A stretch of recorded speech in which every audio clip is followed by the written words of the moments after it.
Hi, in this video I will unpack and test the Genius SW-2.1 350 sound system. Unfortunately, the original packaging is missing, but the product is brand new. The manufacturer included 2 cables in addition to the 2 satellite speakers and the subwoofer in the package.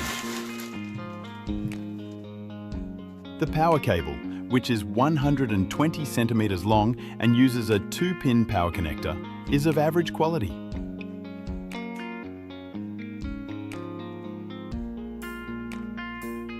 The second cable uses a 3.5mm jack connector for audio input. Its length is 120 centimeters and its quality is completely adequate. The satellite speakers have a built-in 1.5-meter long cable. They use RCA connections. I am satisfied with the quality of the connector. There is a fabric cover on the front of the speaker attached to a wooden plate, but it is glued, so it cannot be removed. The thickness of the fabric is appropriate. The assembly quality is fine. The subwoofer outlet is properly attached. It does not fall out of place.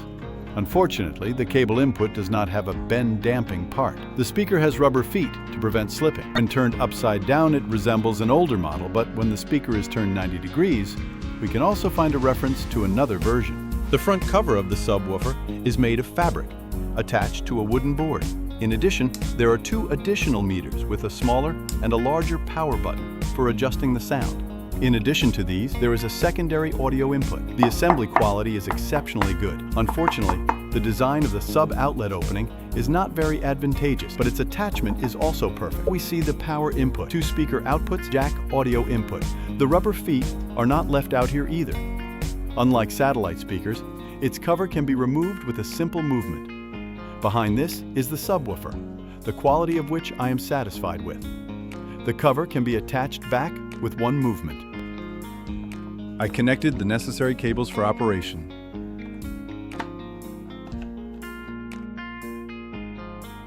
Overall, I am satisfied with the product because for its price it offers good construction and sound quality. Currently, close-up shots of the product are visible. I also made a sound test and a resonance measurement from 20 to 20 kilohertz.